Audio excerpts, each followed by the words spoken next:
अस्सलामुअलैकुम। कैसे हैं आप लोग? उम्मीद करती हूँ कि आप लोग खैरियत से होंगे और अल्लाह आप लोगों को ऐसे ही खुश रखे। मैं भी खैरियत से हूँ। तो आज जो मैं बयान लेके आई हूँ आप लोगों के साथ, तो वो वाक़या है मक्का का। अल्लाह के प्यारे नबी हज़रत मोहम्मद सल्लल्लाहु ताला अलैहि वसल्लम का वाक़या है ये, जिसे सुनकर आप लोग भी बहुत ज़्यादा खुश हो जाएंगे और मैं भी बहुत ज़्यादा खुश हो गई थी इस वाक़ये को पढ़ने के बाद। तो चलिए हम अपने वाक़ये की तरफ चलते हैं। मक्का में एक बार की बात है, चारों तरफ बहुत ज़्यादा शोर मच रहा था कि मोहम्मद नाम का कोई जादूगर आ गया है जो अपनी बातों से जिसको चाहे उसको अपना बना ले।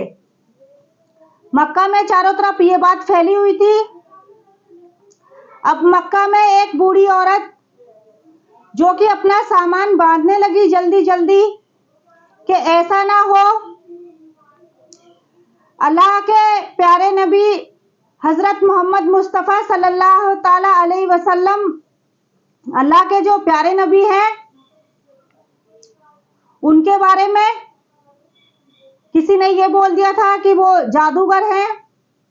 तो वो बूढ़ी औरत अपना सामान बांधने लगी जल्दी जल्दी और सामान बांधकर अपने घर के दहलीज पर बैठ गई और कहने लगी कि मैं तो इतनी ज़्यादा बूढ़ी हूँ, मुझसे तो इस सामान का वज़न उठ नहीं रहा, मैं इस दहलीज पर बैठ जाती हूँ, कोई आता जाता दिखेगा मुझे तो इस सामान की पोटली को उठाकर अपने सर पर रखने के लिए मैं कह दूंगी।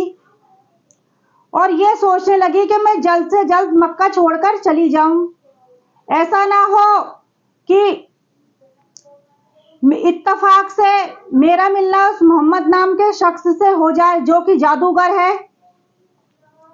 अब आप मोहम्मद सल्लल्लाहु ताला अलैहि वसल्लम वहीं से गुजर रहे थे, हमारे नबी। तो बूढ़ी औरत ने कहा कि ए नौजवान, इस सामान को उठाकर तुम मेरे सर पर रख दो। तो आपने फरमाया ठीक है अम्मा। आपने सामान उठाया। अब सामान का वजन बहुत ज्यादा था तो आपने फरमाया ए बूढ़ी अम्मा, आप तो बहुत बूढ़ी है और सामान का वजन काफी ज्यादा है, आप कैसे उठाएंगी इसको, इसका वजन कैसे उठा के लेकर जाएंगी? तो बूढ़ी औरत ने कहा हाँ बेटा, इसका तो वजन बहुत ज्यादा है। तो अल्लाह के प्यारे नबी हजरत मोहम्मद सल्लल्लाहु ताला अलैहि वसल्लम आपने फरमाया कि ए बूढ़ी अम्मा, अगर आपको एतराज ना हो तो मैं आपकी मंजिल तक आपके सामान को पहुंचा दूं। तो बूढ़ी औरत ने बोला ए नौजवान, इससे बेहतर तो कोई बात नहीं हो सकती। तो आपने वो सामान अपने कंधे पर उठा लिया और उस बूढ़ी औरत के पीछे पीछे चलने लगे। जाते जाते रास्ते में बूढ़ी औरत बोली कि ए बेटा, जितना जल्दी हो सके उतना जल्दी तुम मक्का को छोड़कर चले जाओ। तो आपने फरमाया अम्मा, ऐसा क्यों कह रही हैं आप? तो बूढ़ी औरत ने जवाब दिया कि यहाँ पर एक मोहम्मद नाम का जादूगर आया है जो कि अपनी बातों से जिसको चाहे उसको अपना बना लेता है। आप चुपचाप सुनते रहे सारी बात। वो सारे रास्ते आपकी बुराइयां करती गई और कहने लगी वो बूढ़ी औरत कि हमारे बुतों को पूजने से मना करता है और मैं तो मक्का छोड़कर जा रही हूं, ऐसा ना हो कहीं मेरी मुलाकात उस मोहम्मद नाम के जादूगर से हो जाए। तो आप चुपचाप सुनते रहे। जब उस बूढ़ी औरत की मंजिल आ जाती है तो बूढ़ी औरत कहती है बेटा, मेरी मंजिल आ गई। तो आप जब सामान उतार कर रखते हैं तो आपने फरमाया ए अम्मा, जो तुम सारे रास्ते जिस मोहम्मद की बुराई करती हुई आई हो वो मोहम्मद मैं ही हूं।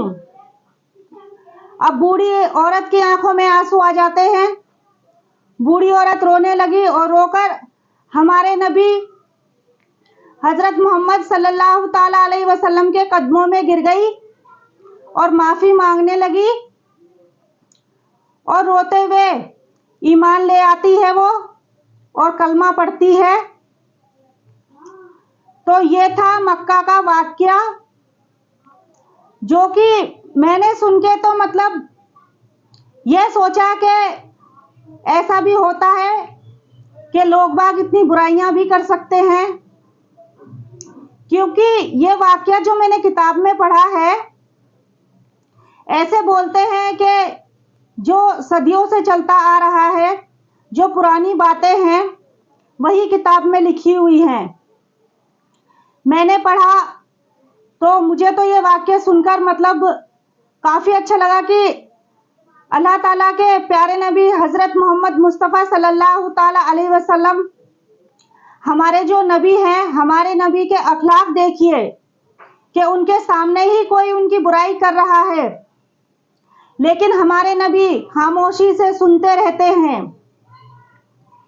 आपने देखा, मैंने अभी जो आपको वाक्य बताया, हमारे नबी खामोशी से सुनते रहते हैं। और आजकल का तो ये माहौल है कि अगर कोई इंसान किसी को देख लेता है कुछ भी बोलते हुए या कुछ भी करते हुए, जब तक एक घर की बात 100 घर ना पहुंचा दे, जब तक इंसान आराम से बैठ ही नहीं सकता। और दूसरी बात यह है कि अपने तरफ कोई नहीं देखता कि हम क्या कर रहे हैं।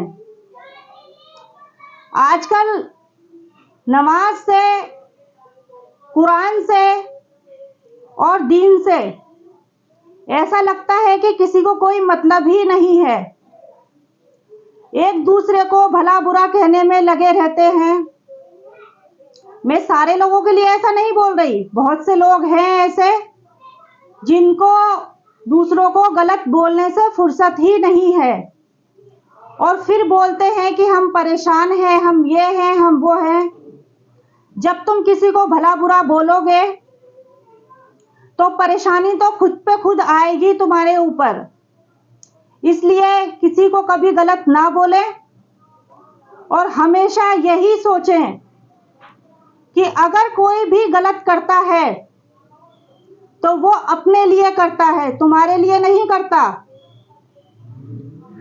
और अल्लाह ताला जो है वो रहम करने वालों में से है।